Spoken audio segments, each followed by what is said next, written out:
আসসালামু আলাইকুম প্রিয় শিক্ষার্থীরা, দেখতে দেখতে তোমরা এবছরের অ্যাডমিশন টেস্টের একদম শেষ পর্যায়ে চলে এসেছো। এখন তোমাদের আর একটি মাত্র অ্যাডমিশন টেস্ট অর্থাৎ ভর্তি পরীক্ষা বাকি আছে, সেটি হলো বাংলাদেশ কৃষি বিশ্ববিদ্যালয় সহ বাকি যে কয়েকটি কৃষি বিষয়ক বিশ্ববিদ্যালয় আছে সেগুলোর ভর্তি পরীক্ষা। তো তোমাদের এই ভর্তি পরীক্ষা সামনে রেখে আমরা নতুন কোর্স এনেছি, হচ্ছে agricultural university question bank solving. তো শুরু করা যাক। আমি আছি হচ্ছে তোমাদের সাথে নাহিয়ান রেজা প্রান্ত, পড়াশোনা করছি বাংলাদেশ কৃষি বিশ্ববিদ্যালয়ে এগ্রিকালচার ফ্যাকাল্টিতে। তো আজকে আমরা শুরু করব হচ্ছে প্রাণীবিজ্ঞান।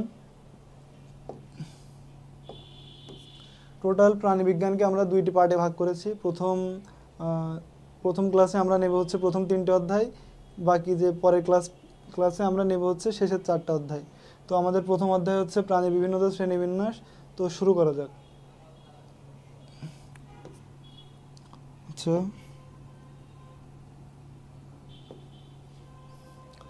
তো আমাদের প্রথম টপিক হচ্ছে প্রতিসাম্যতা এবং সিলোম বিষয়ক। তো আমরা দেখি প্রথমে সিলোমের ক্ষেত্রে যদি আমরা আসি, তাহলে আমরা জানি যে টোটাল জীবজগতে 9টি প্রধান পর্ব আছে এবং আমাদের একটা বিষয় মনে রাখতে হবে যে 9টি পর্বের মধ্যে প্রত্যেকটা পর্বের অর্থাৎ প্রথম থেকে যত ক্রমান্বয়ে উপরে উঠবে উন্নতির দিকে যাবে। অর্থাৎ প্রথম যেই পরিফেরা পর্বের সাথে যদি আমরা তুলনা করি, তাহলে কর্ডাটা পর্বটা অবশ্যই উন্নত এবং পরিফেরার থেকে নিডারিয়া একটু উন্নত, এভাবে পর্যায়ক্রমে উপরের দিকে যাবে।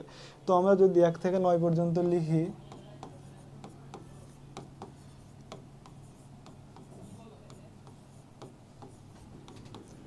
তো এখানে হচ্ছে প্রথম 3টি পর্ব অর্থাৎ পরিফেরা, নিডারিয়া এবং প্লাটিহেলমিনথিস 3টি পর্ব হচ্ছে অ্যাসিলোমেট অর্থাৎ ছিলমবিহীন। এই 3টে আসবে হচ্ছে অ্যাসিলোমেট।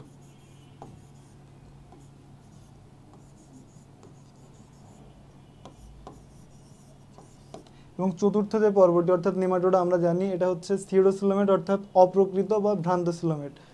এটা হচ্ছে সিউডোসিলোমেট।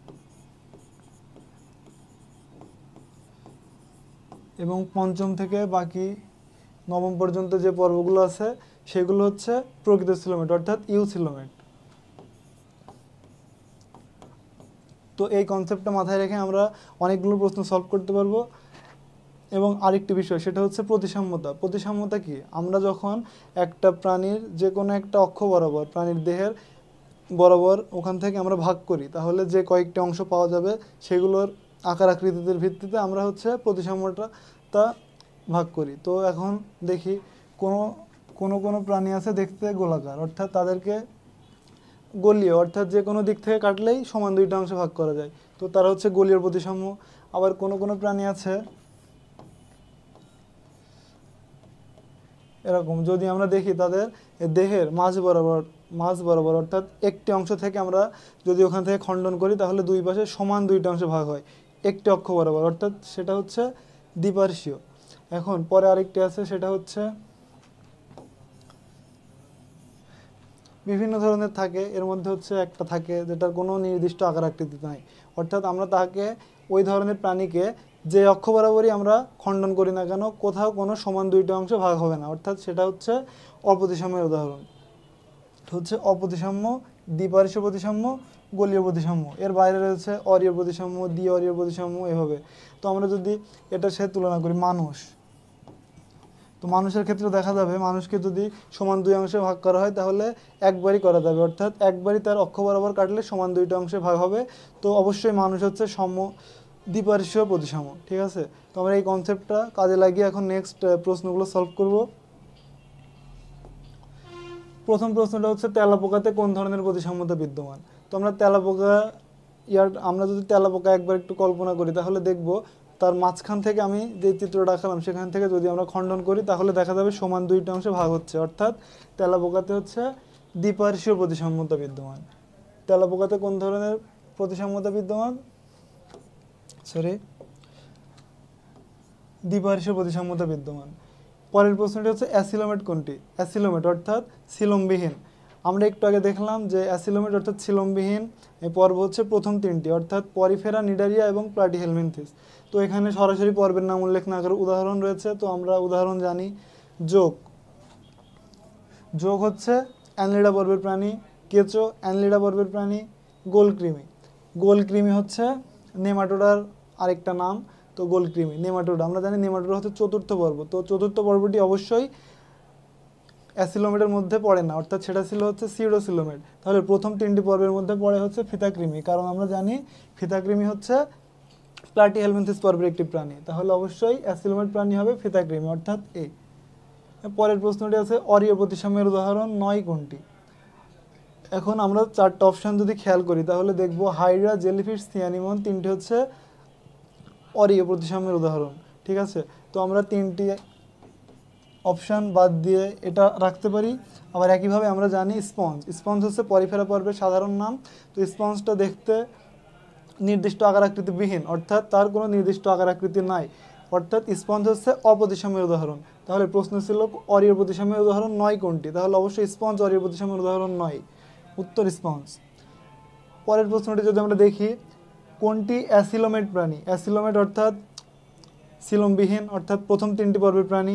এখানে আছে হচ্ছে জেলিফিশ, শামুক, তারামাছ, তেলাপোকা। আমরা জানি তেলাপোকা আর্থ্রোপোডা পর্বের প্রাণী, তারামাছ একানোডার্মাটা, শামুক মলাস্কা, তাহলে থাকলো হচ্ছে জেলিফিশ, অর্থাৎ জেলিফিশ হচ্ছে নিডারিয়া পর্বের প্রাণী।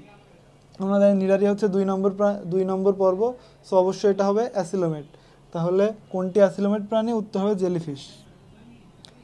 পরের প্রশ্নটি যদি আমরা একইভাবে দেখি, অ্যাসিলোমেট প্রাণী নিচের কোনটি? সেম, এখানে হচ্ছে সরাসরি পর্বের নামই উল্লেখ আছে, তাহলে তো আমরা দেখলাম যে কর্ডেট, রটিফেরা, প্লাটিহেলমিনথেস, নেমাটোডা, অর্থাৎ অ্যাসিলোমেট, অর্থাৎ প্রথম তিনটি পর্বের মধ্যে একটি আছে হচ্ছে প্লাটিহেলমিনথেস, বাকিগুলো প্রথম তিনের বাইরে, অর্থাৎ অ্যাসিলোমেট প্রাণী হবে হচ্ছে প্লাটিহেলমিনথেস।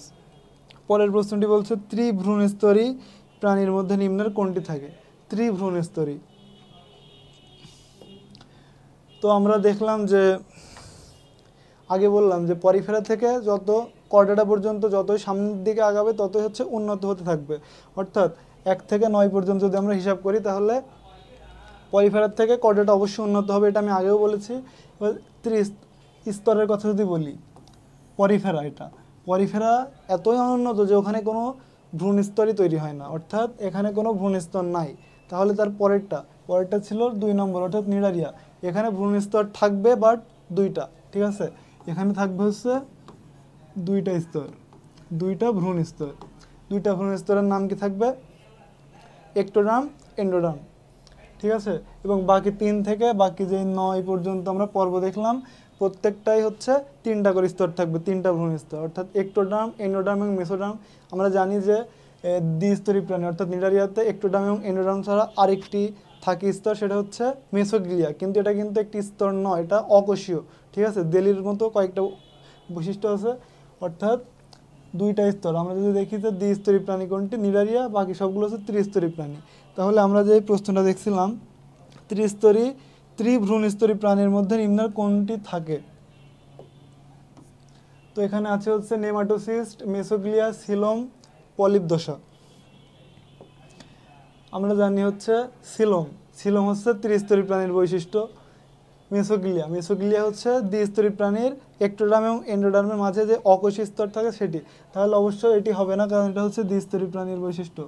নেমাটোসিস্ট থাকে হচ্ছে নিডারিয়া অবশ্যই দ্বিস্তরী প্রাণী, তো এটা হবে না। এবং পলিপ এবং মেডুসা দশা, আমরা জানি পলিপ এবং মেডুসা 2টা দশাই হচ্ছে নিডারিয়া পর্বের বৈশিষ্ট্য, তার মানে এটি আমাদের আসবে না, অর্থাৎ ত্রিস্তরী প্রাণীর বৈশিষ্ট্য কোনটি? সিলোম। পরের প্রশ্ন আছে হচ্ছে নিচের কোনটি ইউসিলোমেট মানে আমরা জানি হচ্ছে ইউসিলোমেট হচ্ছে প্রকৃত সিলোমযুক্ত, অর্থাৎ 4র্থ থেকে 9ম যে পর্বগুলো আছে প্রত্যেকটি হচ্ছে ইউসিলোমেট। এখানে হচ্ছে হাইড্রা, নিডারিয়া পর্বের প্রাণী, নেমাটোডা, যকৃৎ কৃমি আমরা জানি ফ্যাসিওলা হেপাটিকা, এটা হচ্ছে প্লাটিহেলমিনথেস পর্বের প্রাণী, তাহলে ইউসিলোমেট হচ্ছে মলাস্কা। এর পরের পর্ব আছে হচ্ছে বিভিন্ন পর্বের নাম, বৈশিষ্ট্য, উদাহরণসমূহ। এটা হচ্ছে খুবই গুরুত্বপূর্ণ একটি টপিক, কারণ যে টোটাল যে মেজর 9টি পর্ব আছে এখান থেকে প্রতি বছরই অনেক প্রশ্ন থাকে। তো আমরা পরের প্রশ্নটা সমাধান করি। 4 প্রকোষ্ঠ বিশিষ্ট সরীসৃপ। আমরা জানি সরীসৃপ হচ্ছে সরীসৃপের হৃৎপিণ্ডটা হচ্ছে অসম্পূর্ণভাবে 4 প্রকোষ্ঠে বিভক্ত, ঠিক আছে, একটি ব্যতিক্রম ছাড়া। ব্যতিক্রমটা হচ্ছে কুমির, ঠিক আছে। কুমির একমাত্র সরীসৃপ যেটা সরীসৃপ হওয়া সত্ত্বেও তার হচ্ছে সম্পূর্ণ 4 প্রকোষ্ঠ বিশিষ্ট হৃৎপিণ্ড আছে, অর্থাৎ 4 প্রকোষ্ঠ বিশিষ্ট হৃৎপিণ্ড সরীসৃপ হচ্ছে কুমির। পরে বলে র্যাডুলা কোন পর্বের প্রাণীর বৈশিষ্ট্য? র্যাডুলা বা রেতিজিওভা অবশ্যই মলাস্কা পর্বের, অর্থাৎ শামুক, ঝিনুক এই পর্বের প্রাণীর বৈশিষ্ট্য। তাহলে র্যাডুলা হচ্ছে কোন পর্বের প্রাণীর বৈশিষ্ট্য? উত্তর আসবে মলাস্কা। পরের প্রশ্নটা হচ্ছে রশ্মিময় পাখনা বিশিষ্ট মাছ। আমরা জানি মাছ হচ্ছে করোডা পর্বের যেই টোটাল যে কয়েকটি শ্রেণী আছে, ওখানে ছিল হচ্ছে কন্ড্রিকথিস, অ্যাক্টিনোপটেরিজি, সার্কোপটেরিজি, এই তিনটা হচ্ছে মাছের পর্ব ছিল, মাছের শ্রেণী। তো প্রথমটা হচ্ছে কন্ড্রিকথিস মাছগুলো হচ্ছে হাঙর টাইপের এইগুলো, অর্থাৎ ওই মাছগুলো মানুষটা খায়, ঠিক আছে।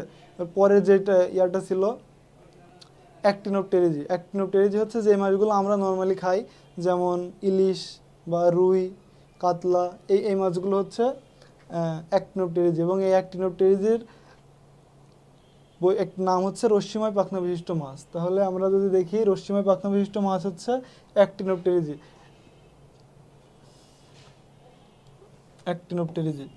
পরের প্রশ্ন বলছে সম্পূর্ণ 4 প্রকোষ্ঠ বিশিষ্ট হৃৎপিণ্ড কোন প্রাণীতে দেখা যায়? এটা আমরা একটু আগে দেখলাম, কুমির ছিল। কুমির একমাত্র সরীসৃপ যেটা সরীসৃপ হওয়া সত্ত্বেও সম্পূর্ণ 4 প্রকোষ্ঠ বিশিষ্ট হৃৎপিণ্ড আছে।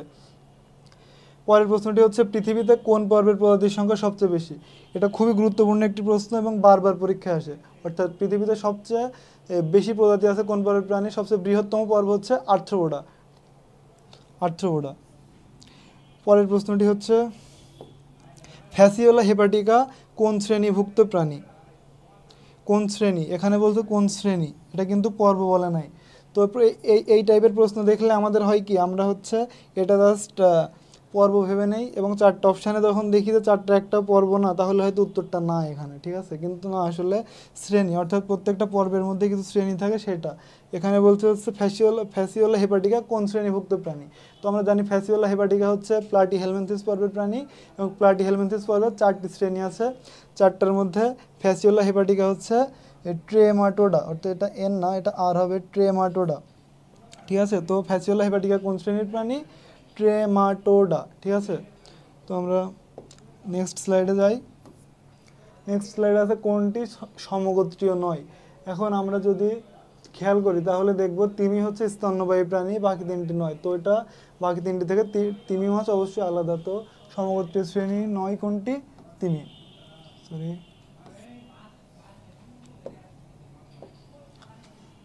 তিমি। পরের প্রশ্ন আছে অ্যানেলিডা পর্বের প্রাণী। অ্যানেলিডা পর্বের প্রাণী হচ্ছে কেঁচো, জোক, নেরিস এইগুলা। তো অ্যানেলিডা পর্বের প্রাণী হচ্ছে কেঁচো। পরের প্রশ্নটি আছে কোনটি আর্থ্রোপোডা পর্বের অন্তর্ভুক্ত? আর্থ্রোপোডা, আমরা জানি আর্থ্রোপোডা পর্বটি হচ্ছে প্রাণী জগতের সর্ববৃহৎ পর্ব এবং এখানে এই যে আর্থ্রোপোডা পর্বের প্রাণীগুলো কোনগুলো, সেগুলো হচ্ছে আরশোলা, তেলাপোকা, কাঁকড়া এগুলা। তো এখানে হচ্ছে আর্থ্রোপোডা পর্বের প্রাণীভুক্ত। আমরা জানি শামুক হচ্ছে মলাস্কা, তার মানে শামুক আর্থ্রোপোডা হবে না, মাছ হবে না। স্টারফিশ বা তারা মাছ, আমরা জানি অ্যাকানোডার্মাটা পর্বের প্রাণী, অর্থাৎ চিংড়ি হচ্ছে আর্থ্রোপোডা পর্বের প্রাণী। পরের প্রশ্নটি বলছে নিচের কোনটিকে সবুজ প্রাণী বলা হয়? এটা হচ্ছে ইউগ্লেনা, এটা একটু মনে রাখবো তোমরা। ফাইলেরিয়া কৃমি, ঠিক আছে। ফাইলেরিয়া কৃমি কোন পর্বের অন্তর্ভুক্ত? ফাইলেরিয়া কৃমি আমরা জানি নেমাটোডা পর্বের অন্তর্ভুক্ত। তো ফাইলেরিয়া কৃমি হচ্ছে নেমাটোডা পর্বের অন্তর্ভুক্ত। সন্ধিযুক্ত পদ কোন পর্বের প্রাণীদের প্রধান বৈশিষ্ট্য? ঠিক আছে, সন্ধিপদ আমরা জানি আর্থ্রোপোডা পর্বের প্রাণী। আর্থ্রোপোডা প্রত্যেকটা যে 9টি মেজর পর্ব আছে, প্রত্যেকটা পর্বেরই একটি বাংলা নাম আছে। তো আমরা জানি যে আর্থ্রোপোডা পর্বের প্রাণীর বাংলা নাম হচ্ছে সন্ধিপদ প্রাণী, ঠিক আছে। তো আর্থ্রোপোডা পর্বে সন্ধিপদযুক্ত কোন পর্বের প্রাণীদের, সন্ধিযুক্ত পদ কোন পর্বের প্রাণীদের প্রধান বৈশিষ্ট্য? অবশ্যই এটা তাহলে আর্থ্রোপোডা হবে। পরের প্রশ্নটি আছে হচ্ছে কোনটি নিডারিয়া পর্বে অনুপস্থিত? নিডারিয়া আমরা জানি নিডারিয়া হচ্ছে প্রাণী জগতের 2য় পর্ব। তো নিডারিয়ার কিছু বৈশিষ্ট্য আমরা দেখি। দ্বিস্তরী, অবশ্যই দ্বিস্তরী প্রাণী নিডারিয়া। অরীয় প্রতিসাম্য, নিডারিয়া হচ্ছে অরীয় প্রতিসাম্য। এবং সিলেন্টেরন, তার মানে হচ্ছে সিলেন্টেরন সম্পর্কে আমাদের 2টা জিনিস জানতে হবে। একটা হচ্ছে এটা হচ্ছে গ্যাস্ট্রোভাস্কুলার গহ্বর।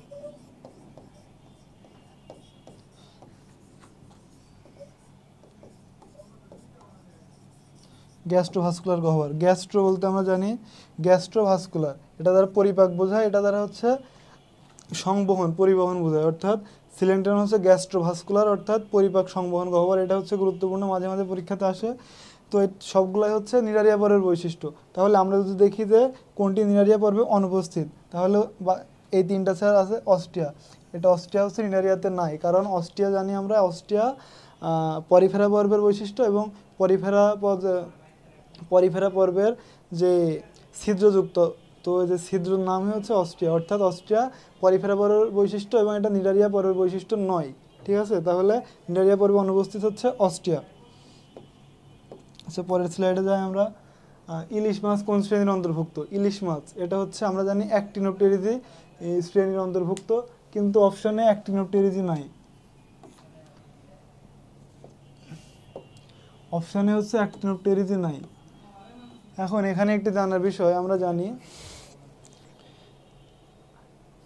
কন্ড্রিকথিস, অ্যাক্টিনোপটেরিজি এবং সার্কোপটেরিজি, পরে আরও কয়েকটি শ্রেণী আছে, এর মধ্যে অ্যাক্টিনোপটেরিজি এবং সার্কোপটেরিজি এই দুইটি হলো মাছের শ্রেণী এবং এই দুইটাকে একসাথে বলা হচ্ছে কন্ড্রিকথিস। ঠিক আছে, তো অস্টিকথিস, কন্ড্রিকথিসের পরে হচ্ছে অস্টিকথিস, তো এই দুইটা পর্বকে একসাথে বলা হচ্ছে অস্টিকথিস। তো আমরা জানি যে ইলিশ মাছ অবশ্যই অ্যাক্টিনোপটেরিজি পর্বের বৈশিষ্ট্য, অ্যাক্টিনোপটেরিজি শ্রেণীর প্রাণী, তাহলে ইলিশ মাছ কোন শ্রেণীর অন্তর্ভুক্ত হবে? অস্টিকথিস। সো কোনটিতে নেফ্রিডিয়া নেই? ঠিক আছে, তো আমরা এখন একটা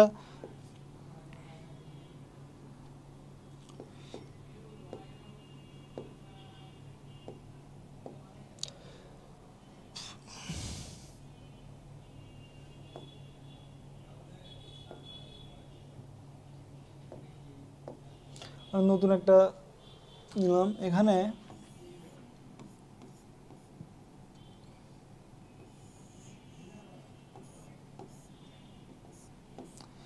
একটি মানুষ আঁকালাম আমরা, তো আমরা মানুষের সাথে মিলায়ে অ্যানলিডা অর্থাৎ অঙ্গুরিমাল পর্বের প্রাণীর তিনটি বৈশিষ্ট্য মনে রাখবো। ঠিক আছে, আমরা ধরে নিলাম এটা একটা মানুষটা হচ্ছে টাক।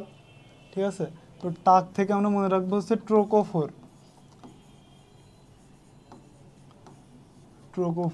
আমরা তিনটা বৈশিষ্ট্য মনে রাখবো অ্যানলিডা পর্বের প্রাণী, সেটা হচ্ছে মানুষের সাথে মিলিয়ে, অর্থাৎ মানুষ যদি টাক হয় তাহলে ট্রোকোফোর। ট্রোকোফোরটা কি? লার্ভা। অ্যানলিডা পর্বের লার্ভা দশার নাম কি? ট্রোকোফোর। এরপরে হচ্ছে পা, মানুষের আছে পা এবং পায়ের সাথে মিলিয়ে অ্যানলিডার চলনাঙ্গ হচ্ছে প্যারাপোডিয়া।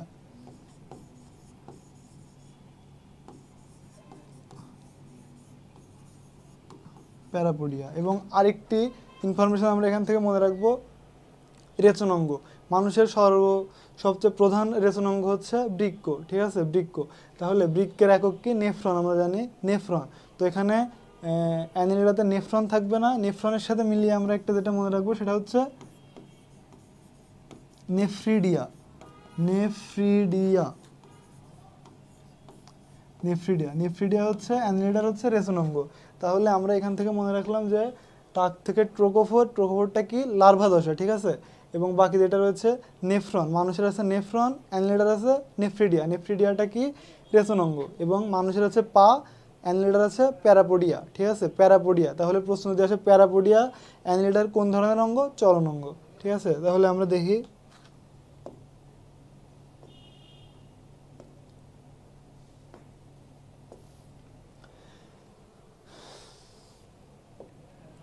প্রশ্ন কোনটিতে নেফ্রিডিয়া নেই, তাহলে আমরা কি পড়লাম? নেফ্রিডিয়া এটা হচ্ছে অঙ্গুরিমাল অর্থাৎ অ্যানলিডা পর্বের প্রাণী।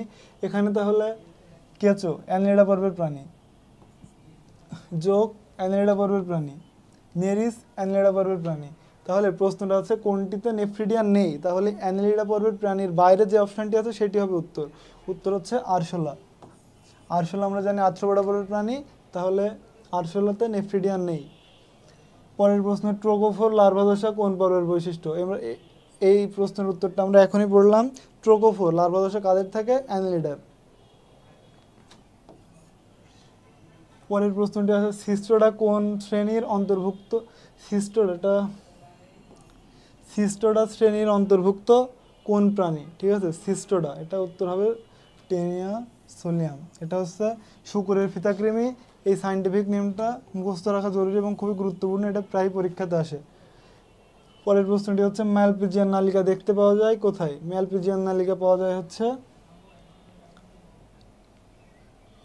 এখানে অপশনে কেঁচো আছে, বাট আমরা জানি ম্যালপিজিয়ান নালিকা পাওয়া যায় হচ্ছে আর্থ্রোপোডা পর্বের প্রাণী। এটা হচ্ছে কেঁচো অ্যানেলিডা পর্বের প্রাণী, শামুক হচ্ছে মলাস্কা পর্বের প্রাণী, স্পঞ্জ হচ্ছে পরিফেরা পর্বের প্রাণী, অর্থাৎ কীট বা কীট পতঙ্গ যেটা হচ্ছে আর্থ্রোপোডা পর্বের প্রাণী। তাহলে ম্যালপিজিয়ান নালিকা দেখতে পাওয়া যায় হচ্ছে কীটে, ঠিক আছে, এটা হবে কীটে। এর পরের প্রশ্ন হচ্ছে কোথায় সার্কুলি দেখা যায়? সার্কুলি এটা আমরা যখন রুই মাছ টপিকটা পড়বো তখন দেখবো, বা আগেই জেনেছি যে রুই মাছের আইসে সার্কুলি থাকে, এবং সার্কুলি এই কয়েকটা সার্কুলের পরপর একটা বড় একটা বার্ষিক বৃদ্ধিরেখা থাকে যেটাকে বলা হচ্ছে অ্যানুলি, ঠিক আছে। তো সার্কুলি কোথায় থাকে? আইসে, রুই মাছের আইসে। পরের প্রশ্ন হচ্ছে শিখাকোষ থাকে কোনটিতে? শিখাকোষ হচ্ছে প্লাটিহেলমিনথেস পর্বের বৈশিষ্ট্য। প্লাটিহেলমিনথেসের শিখাকোষ হচ্ছে প্লাটিহেলমিনথেসের রেচনাঙ্গ, ঠিক আছে। পরের প্রশ্নটি হচ্ছে নোটোকর্ড প্রাণী কারা?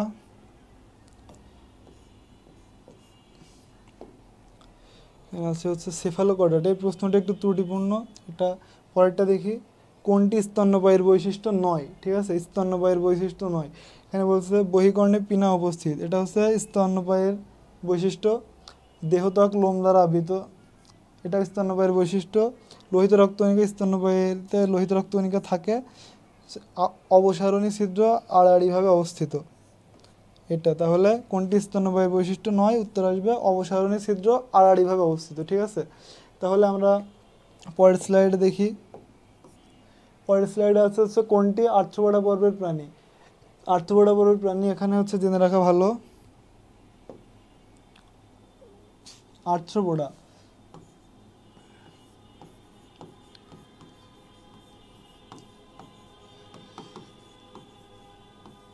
সিলভার ফিশ, ঠিক আছে, সিলভার ফিশ। এটা কিন্তু নামের শেষে ফিশ আছে, কিন্তু এটা মাছ নয়, আর্থ্রোপোডা পর্বের প্রাণী, ঠিক আছে। তো সিলভার ফিশ যদি থাকে তাহলে উত্তর আসবে আর্থ্রোপোডা পর্বের প্রাণী। কিন্তু এখানে যদি ফিশ না, ফিশের জায়গায় যদি কার্প থাকে, সিলভার কার্প, সেটা কিন্তু আর্থ্রোপোডা পর্বের প্রাণী হবে না, কারণ আমরা জানি সিলভার কার্প হচ্ছে আমরা নর্মালি খাই, অর্থাৎ সেটা অ্যাক্টিনোপটেরিজি পর্বের প্রাণী, ঠিক আছে। সো সিলভার ফিশ অবশ্যই আর্থ্রোপোড, এবং সিলভার কার্প হচ্ছে কর্ডেট। তাহলে এখানে আছে কোনটি আর্থ্রোপোডা পর্বের প্রাণী? উত্তর আসবে হচ্ছে সিলভার ফিশ।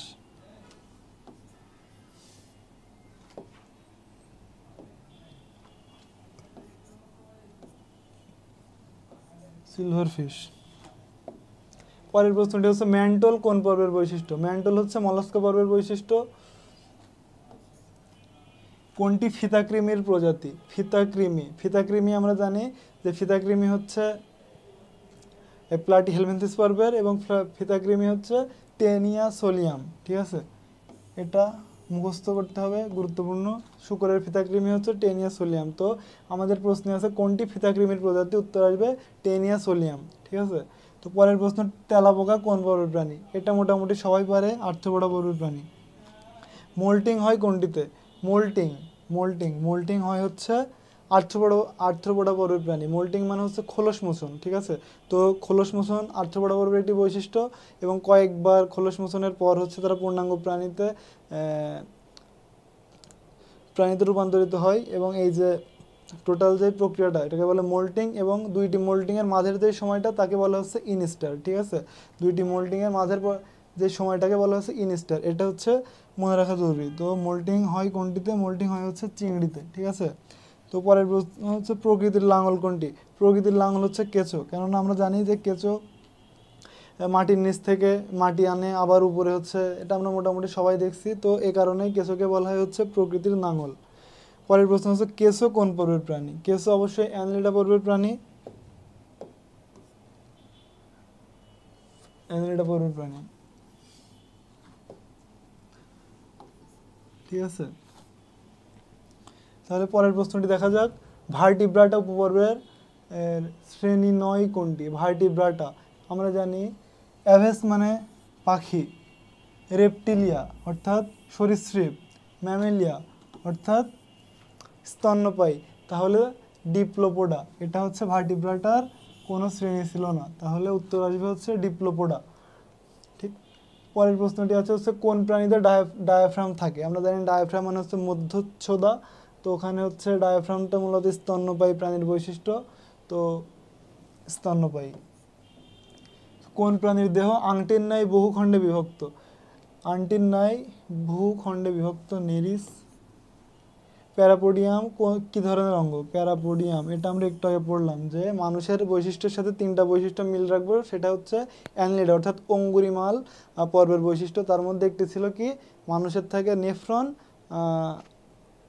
আর অ্যানলিডা ছিল হচ্ছে নেফ্রিডিয়া, এবং মানুষের থাকে পা, অ্যানলিডা থাকে প্যারাপোডিয়া। তো প্যারাপোডিয়া কি ধরনের অঙ্গ? অবশ্যই মানুষের পা যেহেতু চলন অঙ্গ, প্যারাপোডিয়া হবে হচ্ছে চলন অঙ্গ। তাহলে প্যারাপোডিয়াম কোন ধরনের অঙ্গ? চলন অঙ্গ। পরের প্রশ্নটি হচ্ছে প্লাকোয়েড দেখা যায় কোন প্রাণীতে। ঠিক আছে, তো এটা আমরা একটুখানি দেখি। প্লাকোয়েড দেখা যায় হচ্ছে কোন ইয়াতে। তো আমরা জানি যে টোটাল যে মাছের শ্রেণী আছে 3টা। প্রথমটা হচ্ছে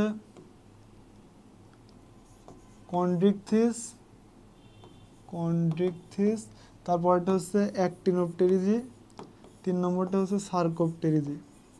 ঠিক আছে, তো এখানে 3 ধরনের যে আঁশ, এই আঁশটা আমাদের মনে রাখতে হবে কারণ এটা প্রায় পরীক্ষাতে আসে। তো প্রথমটা হচ্ছে কন্ড্রিকথিস। ঠিক আছে, তো আমরা মনে রাখবো কন্ড্রিকথিস যেহেতু 3টার মধ্যে প্রথম, তো এটা হবে প দিয়ে। ঠিক আছে, তাহলে পতে প্লাকয়েড। ঠিক আছে, সার্কোপটেরিজি আমরা যদি ক খ এর বর্ণ হিসাব করি তাহলে ক খ গ, অর্থাৎ 3 নম্বরটা হচ্ছে গ, তাহলে এখানে আসবে হচ্ছে গ্যানোয়েড, গতে গ্যানোয়েড। এবং বাকি যে 2টি থাকে সাইক্লোয়েড বা টিনোয়েড, সেটা হচ্ছে অ্যাক্টিনোপটেরিজের বৈশিষ্ট্য। এইভাবে আমরা হচ্ছে ইনফরমেশনটা মনে রাখবো, কারণ এই যে আইস কোন মাছের কোন আঁশ, এটা প্রায় পরীক্ষাতে আসে। ঠিক আছে, তাহলে আমাদের প্রশ্ন ছিল প্লাকোয়েড আঁশ দেখা যায় যে প্রাণীতে। প্লাকোয়েড আঁশ দেখা যায় হচ্ছে প্রথমটা, অর্থাৎ কন্ড্রিকথিসে। ঠিক আছে, তো কন্ড্রিকথিস শ্রেণীর মাছ হচ্ছে হাঙর। পরের প্রশ্নটি হচ্ছে ভর্টিসেলা কোন পর্বভুক্ত প্রাণী। এটা প্রোটোজোয়া, মুখস্থ করে নিবা। আর্থ্রোপোডার দেহ গহ্বরকে কি বলে? আর্থ্রোপোডা। ঠিক আছে, আর্থ্রোপোডার দেহ গহ্বরকে বলা হচ্ছে হিমোসিল, কারণ আমরা জানি যে যেখানে মুক্ত রক্ত সংবহন তন্ত্র আছে সেখানে হিমোসিল দেখা যায়। যেমন আর্থ্রোপোডার আরেকটি হচ্ছে মলাস্কা, যদিও মলাস্কাতে বলা আছে মলাস্কা অর্ধমুক্ত, আবার এক জায়গায় বলা আছে মুক্ত। তো আমরা মলাস্কা এবং আর্থ্রোপোডা এই দুইটাতে আমরা দেখব যে হিমোসিল আছে। তো একসাথে মনে রাখবো আর্থ্রোপোডার দেহ গহ্বরকে বলা হচ্ছে হিমোসিল, একই সাথে মলাস্কাতে হিমোসিল দেখা যায়। পরের প্রশ্নটি হচ্ছে প্রাণী জগতের কোন পর্বের প্রাণীদের প্রধান রেচনাঙ্গ হচ্ছে নেফ্রিডিয়া। ঠিক আছে, প্রাণী জগতের কোন পর্বের প্রাণীদের প্রধান রেচনাঙ্গ নেফ্রিডিয়া। এটা আমরা পড়লাম যে অ্যানলিডা বা অঙ্গুরিমাল প্রাণীর যে বৈশিষ্ট্য ছিল মানুষের সাথে মিলিয়ে, সেখানে মানুষের ছিল নেফ্রন এবং অ্যানলিডা ছিল হচ্ছে নেফ্রিডিয়া। ঠিক আছে, তাহলে প্রাণী জগতের কোন পর্বের প্রাণীদের প্রধান রেচনাঙ্গ নেফ্রিডিয়া, অ্যানলিডা বা বাংলাতে অঙ্গুরিমাল। পরের প্রশ্নটি সব কোষীয় জীবকে 5টি কিংডমে বিভক্ত করেন কে। এটা হুইটেকার। এখানে কয়েকটা প্রশ্ন আছে বিজ্ঞানীদের নাম সহ, এগুলো হচ্ছে টোটালি মুখস্থের উপর। এখানে তো সব কোষীয় জীবকে 5টি কিংডমে বিভক্ত করেন হচ্ছে হুইটেকার। কৃত্রিম শ্রেণীবিন্যাস পদ্ধতির ধারণা বাতিল করে প্রাকৃতিক শ্রেণীবিন্যাস পদ্ধতির আবিষ্কারক হচ্ছে বেনথাম। গেছোব্যাঙের বৈজ্ঞানিক নাম কোনটি? গেছোব্যাং। ঠিক আছে, গেছোব্যাঙের বৈজ্ঞানিক নাম হচ্ছে রানা টিগনিনা। পরের প্রশ্নটি হচ্ছে দক্ষিণ এশিয়ার শ্রেষ্ঠ পাখি বিজ্ঞানী, এটা হচ্ছে সালিম আলী। এই প্রশ্নটা গুরুত্বপূর্ণ, এবারও আসতে পারে। পরের প্রশ্নটি রয়েছে প্রাণীর নামকরণের আন্তর্জাতিক সংস্থা কোনটি। প্রাণীর নামকরণের আন্তর্জাতিক সংস্থা এখানে হচ্ছে FAD, IUCN, ICBN। IUCN এর পুনর্ব হচ্ছে ইন্টারন্যাশনাল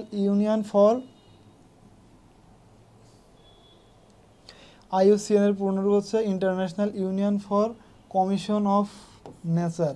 ঠিক আছে, এনতে হচ্ছে নেচার, অর্থাৎ এটা হচ্ছে প্রাকৃতিক সম্পদ সংরক্ষণ করে বা প্রকৃতি নিয়ে করে।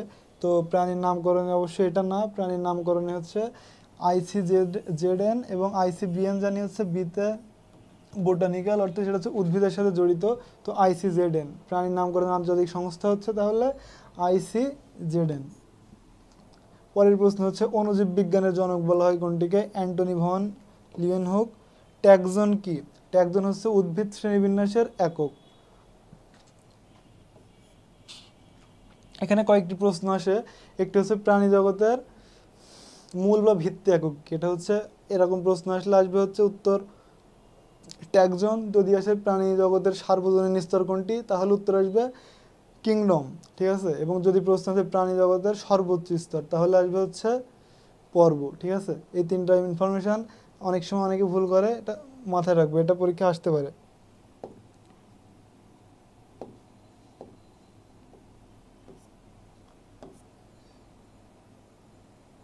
পরের প্রশ্ন হচ্ছে কে শ্রেণীবিন্যাসের ভিত্তি রচনা করেন? শ্রেণীবিন্যাসের ভিত্তি রচনা করেন হচ্ছে অ্যারিস্টটল।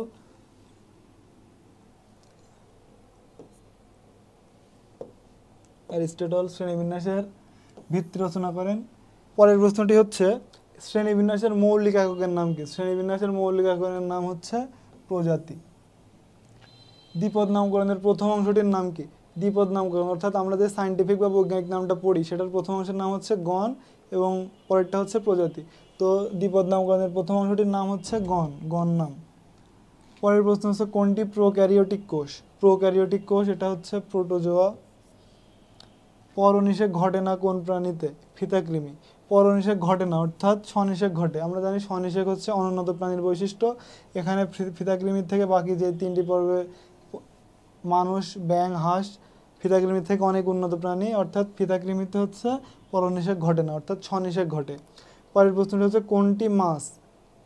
তারা মাছ মাছ নয়, কারণ আমরা জানি তারা মাছ হচ্ছে অ্যাকানোডার্মাটা পর্বের প্রাণী। চিংড়ি মাছ হচ্ছে আর্থ্রোপোডা পর্বের প্রাণী। এবং এখানে বাউস আছে, আমরা জানি কালী বাউস হচ্ছে মাছ আমরা যেটা বলি। তো এখানে হচ্ছে ঘোড়া মাছটা উত্তর। মূলত কালী বাউসটা আমরা জানি নর্মাল মাছ, যেহেতু বাউস আছে এখানে অপশান বাউস বা ঘোড়া মাছ যে কোনো একটি হইতে পারে, কিন্তু বেটার আনসার হচ্ছে ঘোড়া মাছ, ঠিক আছে। তাহলে পরের প্রশ্ন প্রাণী বিজ্ঞানের যে শাখায় উভচর ও সরীসৃপ, উভচর এবং সরীসৃপ নিয়ে আলোচনা করা হয় তাকে কি বলে? সেটা হচ্ছে হারপেটোলজি। এটা হচ্ছে একটি ইনফরমেটিভ কোশ্চেন, এটা মুখস্থ রাখতে হবে, এরকম প্রশ্ন প্রায় আসে। তো মাঝে মাঝে আছে হচ্ছে পাখি, এখানে আছে পাখি সম্পর্কিত বিজ্ঞানকে কি বলে? পাখি সম্পর্কিত বিজ্ঞান হচ্ছে অর্নিথোলজি, ঠিক আছে। পাখি সম্পর্কিত বিজ্ঞানকে বলা হয় হচ্ছে অর্নিথোলজি। তো এটা মানে এইভাবে যদি পরের স্লাইডটা দেখি, অপশন ডি, কত নম্বর দেহখণ্ড কেশর ক্লাইটেলাম থাকে? এটাও একটা ইনফরমেটিভ প্রশ্ন, 14 থেকে 16। এটা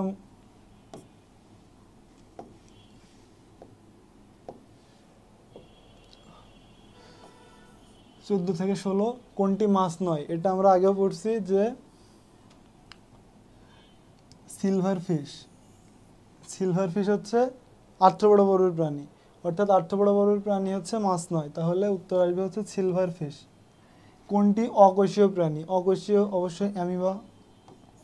কোন সরীসৃপের হৃৎপিণ্ড 4 প্রকোষ্ঠ বিশিষ্ট? এই প্রশ্নটা খুবই গুরুত্বপূর্ণ এবং বারবার পরীক্ষাতে আসে। এটা আমরা একটু আগেও পড়ছি যে সরীসৃপের হৃৎপিণ্ড হওয়ার কথা ছিল অসম্পূর্ণ হয়ে 4 প্রকোষ্ঠ বিশিষ্ট, একটিমাত্র ব্যতিক্রম ছাড়া, সেটা কি ছিল? কুমির।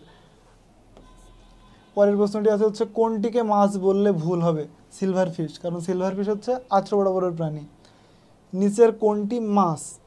Silver carp, carp, silver carp মাছ, কিন্তু সিলভার ফিশ হচ্ছে মাছ, মাছ নয়, কারণ সিলভার ফিশ আর্থ্রোপোডা পর্বের প্রাণী এবং সিলভার কার্প হচ্ছে কর্ডাটা পর্বের এবং সেটা অ্যাক্টিনোপটেরিজ শ্রেণীর। কর্ডাটাতে থাইরয়েড গ্রন্থিতে রূপান্তরিত হয় যে অঙ্গ, থাইরয়েড গ্রন্থিতে রূপান্তরিত হয় হচ্ছে এন্ডোস্টাইল। এটা হচ্ছে পশ্চাৎ থাইরয়েড গ্রন্থিতে রূপান্তরিত হয়, এটা জেনে রাখা ভালো।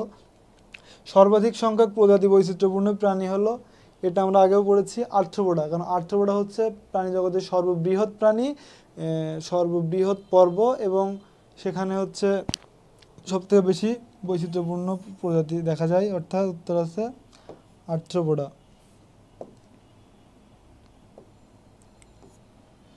তো এভাবে আমরা প্রথম অধ্যায়টা শেষ করলাম মোটামুটি। কৃষিতে তো কৃষি বিশ্ববিদ্যালয় ভর্তি পরীক্ষাতে দেখা যায় যে বিগত বছরের প্রশ্ন অনেকটাই হুবহু রিপিট করে এবং হুবহু না আসলেও আংশিক পরিবর্তন করে প্রশ্নটা গত বছর বা বিগত কয়েক বছরের প্রশ্ন এখানে তুলে দেয়, ঠিক। তো এদের প্রশ্ন সলভটা জরুরি, যেভাবে আমরা পড়লাম এভাবে হচ্ছে মিলিয়ে প্রশ্নগুলো সলভ করবো, তাহলে দেখা যাবে যে এবছরও কয়েকটি প্রশ্ন এখান থেকে হুবহু কমন পাইতে পারো। তো আমরা এখন দ্বিতীয় অধ্যায়টা শুরু করি। দ্বিতীয় অধ্যায় টোটাল প্রাণীর পরিচিতির মধ্যে আমরা জানি 3টা পার্ট আছে। প্রথমটা হাইড্রা, ঘাসফড়িং এবং শেষে হচ্ছে রুই মাছ। তো হাইড্রাটা যদি আমরা প্রথমে শুরু করি, কোন প্রাণীর স্বাভাবিক মৃত্যু নেই? উত্তর কি হাইড্রা। কারণ এটা আমরা জানি হাইড্রার একটি বিশেষ ধরনের কোষ আছে যেটার নাম হচ্ছে ইন্টারস্টিশিয়াল কোষ। অর্থাৎ হাইড্রাকে যদি আমরা যে কোনো একটা জায়গা থেকে কাটি তাহলে সেখান থেকে আবার নতুন করে কোষ ওখান থেকে তৈরি হবে এবং নতুন করে অর্গান তৈরি হবে। সেজন্য কোন প্রাণীর স্বাভাবিক মৃত্যু নেই? উত্তর আসবে হচ্ছে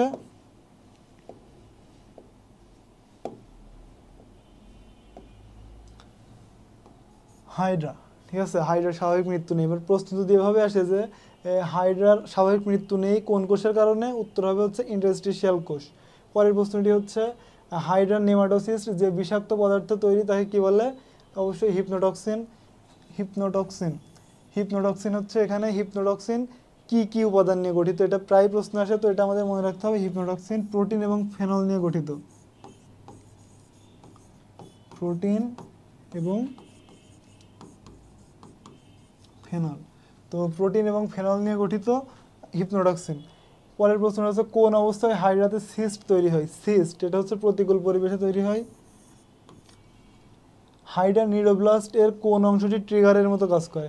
এটা আমরা যখন হাইড্রা নিউরোসাইট পড়ছিলাম বা ওখানে হচ্ছে যখন পড়ছি তখন ওখানে দেখছি যে বেশ কয়েকটা অংশ আছে, তার মধ্যে একটি অংশ ছিল হচ্ছে নিউরোসিল। নিউরোসিলটা হচ্ছে ট্রিগারের মতো কাজ করে, অর্থাৎ শিকার আটকাতে সাহায্য করে। পরের প্রশ্ন হচ্ছে হিপনোটক্সিন হাইড্রার কোথায় থাকে?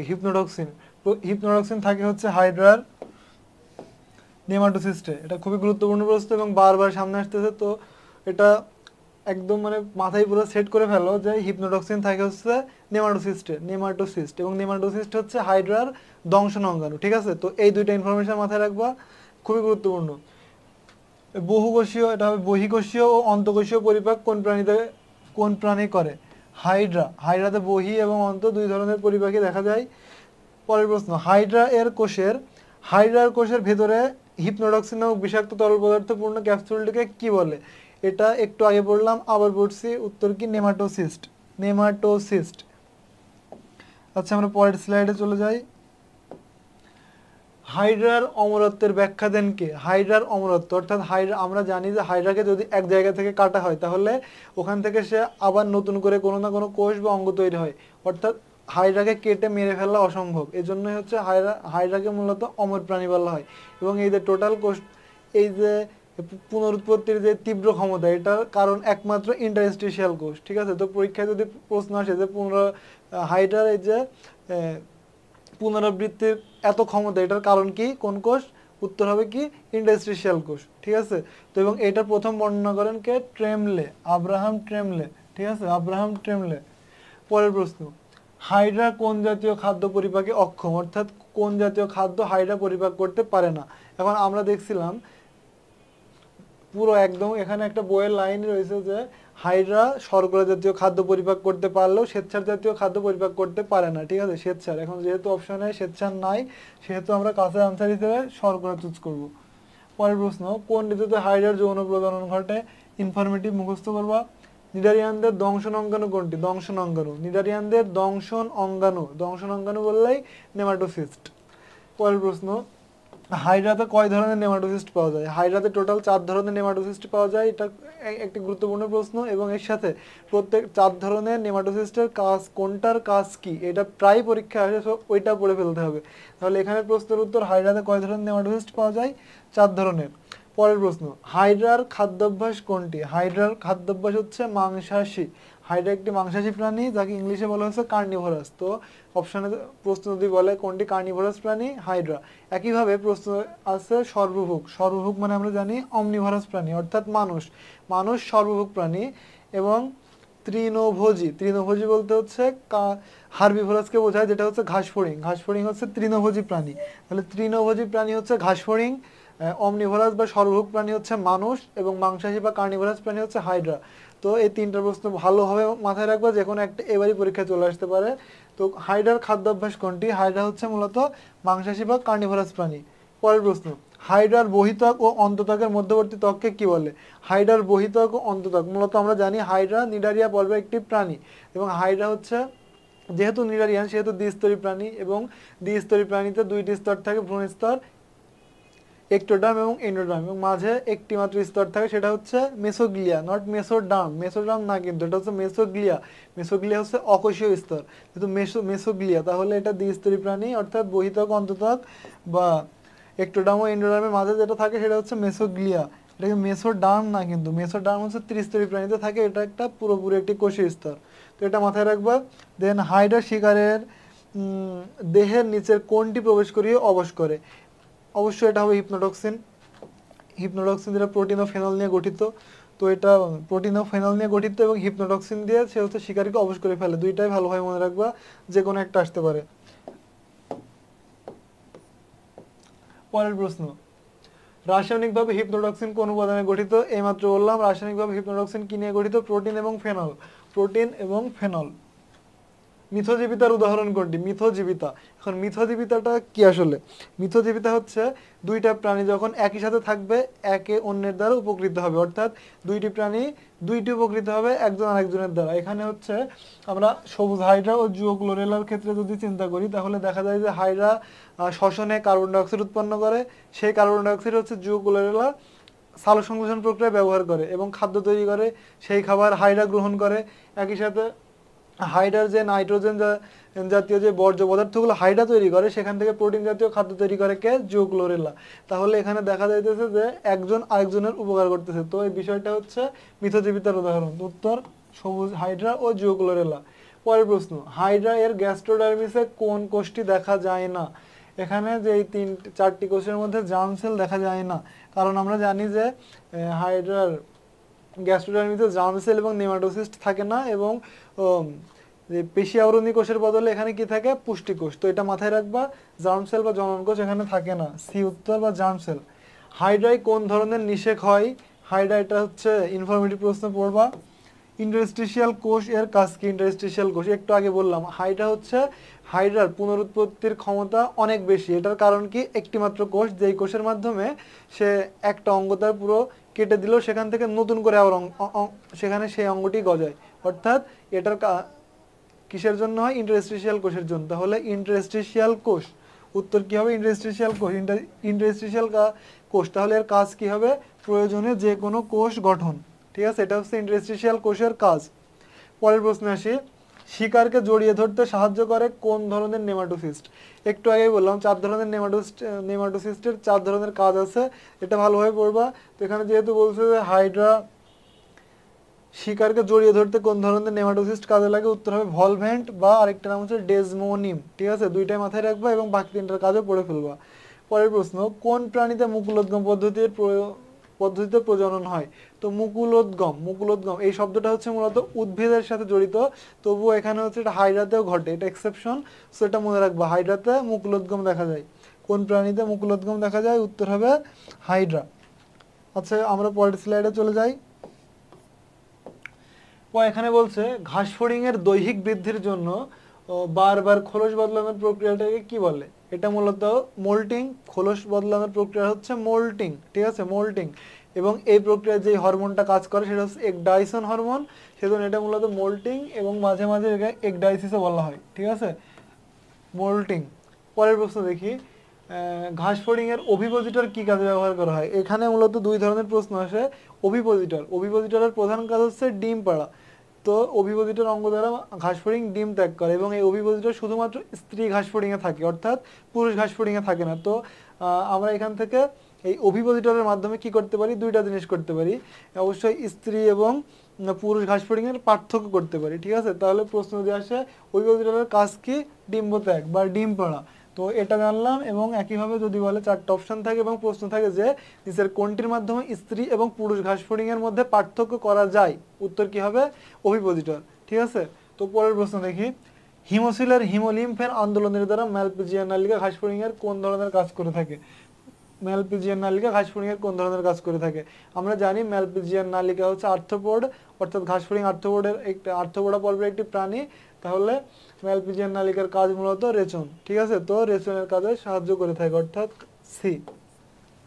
পরের প্রশ্ন, সিলেন্ট্রনের অপর নাম কি? সিলেন্ট্রন একটু আগেই বললাম, সিলেন্ট্রন মূলত গ্যাস্ট্রোভাস্কিউলার গহ্বর, অর্থাৎ গ্যাস্ট্রো অর্থ হচ্ছে পরিপাক এবং ভাস্কুলার মানে সংবহন, পরিবহন, এইগুলো বোঝায়। তো পরিপাক সংবহন বা গ্যাস্ট্রোভাস্কুলার। ঠিক ঠিক আছে, দুইটা কাজ। এটা হচ্ছে মূলত সিলেন্টেরনের কাজ। সিলেন্টেরনের অপর নাম কি? সিলেন্টেরনের অপর নাম পরিপাক সংবহন গহ্বর, এবং দুইটা কাজ থেকে নামটা আসে। পঙ্গপাল হলো এক ধরনের ঘাস ফড়িং। ঘাস ফড়িংয়ের ম্যালপিজিয়াম ম্যালিকা কোথায় বিস্তৃত থাকে পড়বা। ঘাস ফড়িংয়ের ল্যাব্রাম মানুষের কোন অঙ্গের সমতুল্য? ল্যাব্রাম, ঠিক আছে। তো আমরা ঘাস ফড়িংয়ের মুখপাঙ্গ পড়ছি, মুখপাঙ্গে টোটাল দেখছিলাম labrum, labium, maxilla, mandible, hypopharynx, এগুলা।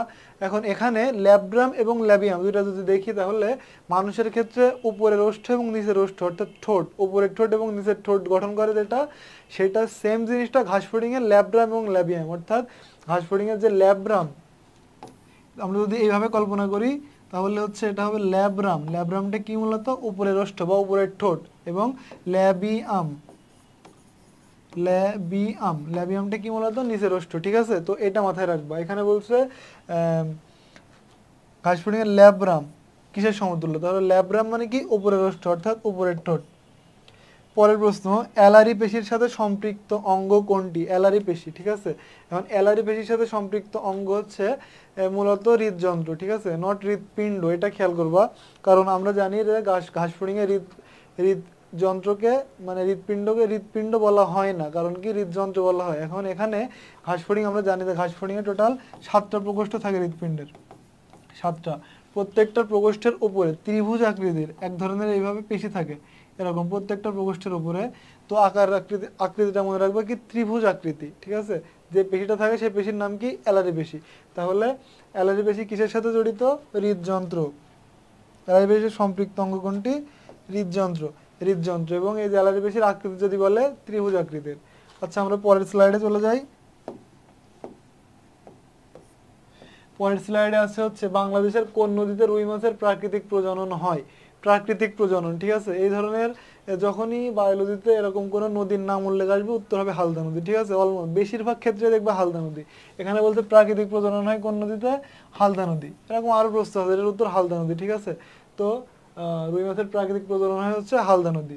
পরের প্রশ্ন, মাছ পানির নিচে শ্বাস নিতে তার শরীরের কোন অংশ ব্যবহার করে? ঠিক আছে, মাছ, তাও এখন অবশ্যই এটা তাহলে হবে হচ্ছে ফুলকা, ঠিক আছে। ফুলকা, মাছ পানির নিচে শ্বাস নিতে সাহায্য করে হচ্ছে তার আর ফুলকা, ঠিক আছে। পরের প্রশ্ন দেখি, রুই মাছের আঁশ কোন ধরনের? তো আমরা এখানে পড়ছিলাম যে মাছ যে টোটাল 3 ধরনের ছিল, কন্ড্রিকথিস, অ্যাক্টিনোপটেরিজিস, সার্কোপটেরিজিস। এখানে আমরা 3 ধরনের আঁশ মনে রাখছিলাম কিভাবে। প্রথমটা ছিল হচ্ছে প্রথম, তো প দিয়ে, অর্থাৎ প্লাকয়েড। এবং 3 নম্বরটা হচ্ছে ক খ গ, তাহলে গ্যানোয়েড। এবং মাঝেরটা হচ্ছে সাইক্লোয়েড বা টিনোয়েড। রুই মাছ যেহেতু মাঝেরটা অর্থাৎ অ্যাক্টিনোপটেরিজি, অর্থাৎ আমরা যে মাছগুলো খাই, আর একটা নাম কি? রশ্মিময় পাখনা বিশিষ্ট মাছ। তো এখান থেকে আসে কি? সাইক্লোয়েড। এখানে কিন্তু আবার টিনোয়েডের সাথে আবার কনফিউশনে ফেলো না। তো সাইক্লোয়েড, এটা একটু ভালোভাবে মাথায় রাখবে। এই প্রশ্নটা বারবার আসে, খুবই কমন প্রশ্ন, সহজ এবং পরীক্ষাতে আসে। পরের প্রশ্ন, রুই মাছে কত জোড়া ফুলকা আছে? কত জোড়া? এই যে এই শব্দটা খেয়াল করবা, ঠিক আছে। কত জোড়া বলছে, অনেক সময় দেখা যায় যে জোড়া শব্দটা থাকে না, কয়টি বলে, ঠিক আছে। তো তখন মানে প্রশ্নটা ভালোভাবে না পড়ে উত্তর করলে ভুল হয়ে যায়। তো এটা একটু খেয়াল রাখবা, কারণ কয় জোড়া বলতে যেহেতু উত্তর আসবে 4 জোড়া, যদি বলতো কয়টি, উত্তর হতো 8টি। পরের প্রশ্ন, বাংলাদেশের কোন নদীতে রুই মাছ প্রকৃতিতে ডিম দেয়? সেম, কোন মাছ নদী উত্তর চাইছে, মানে হচ্ছে হালদা নদী।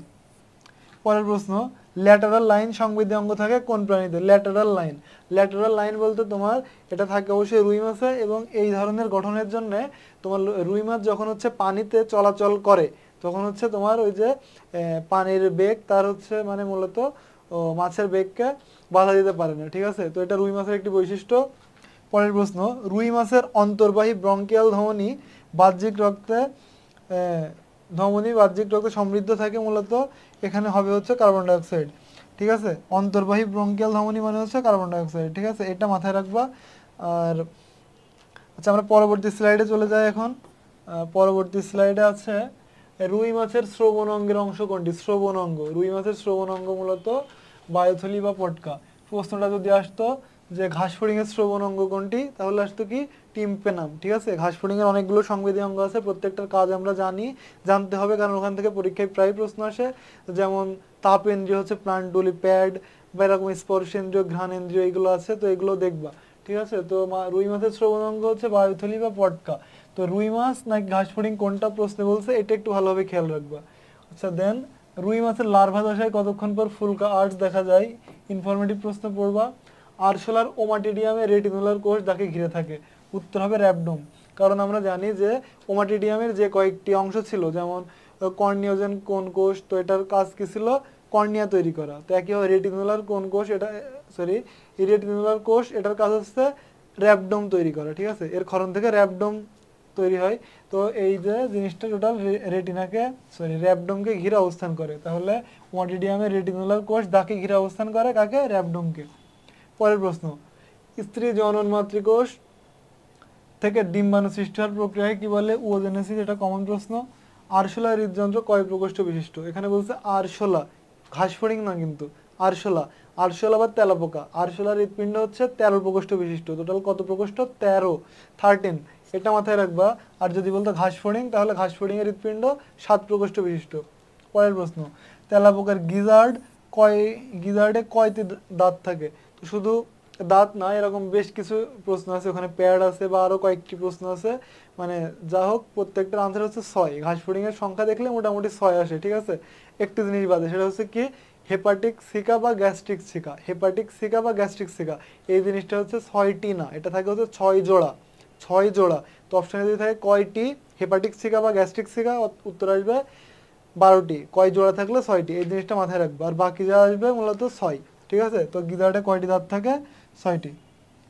পরের প্রশ্ন, ভ্রূণের বিভিন্ন কোষ থেকে প্রাণীর বিভিন্ন অঙ্গ গঠনকে কি বলে? অঙ্গ গঠন অর্থাৎ অঙ্গ তৈরির প্রক্রিয়া, ঠিক আছে? কোনো কিছু তৈরি বলতে আমরা জানি হচ্ছে জেনেসিস। জেনেসিস, কোনো কিছু তৈরি। এখন এখানে কি তৈরি হচ্ছে আসলে? কোনো ভ্রূণের বিভিন্ন কোষ থেকে প্রাণীর বিভিন্ন অঙ্গ অর্থাৎ অঙ্গ তৈরি হচ্ছে। তো অঙ্গের ইংলিশ কি? অর্গান।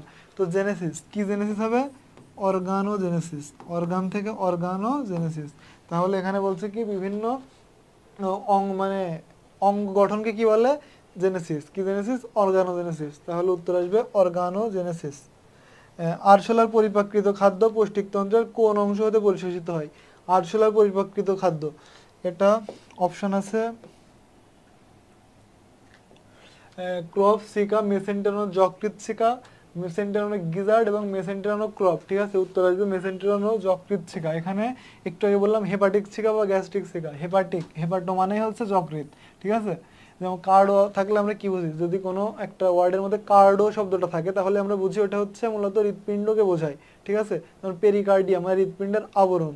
এরকম যে হচ্ছে যেটাই থাকুক না কেন, তো হেপাটো থাকলে সেখানে আছে যকৃৎ, তো হেপাটিক শিকার জায়গায় যকৃৎ শিকা।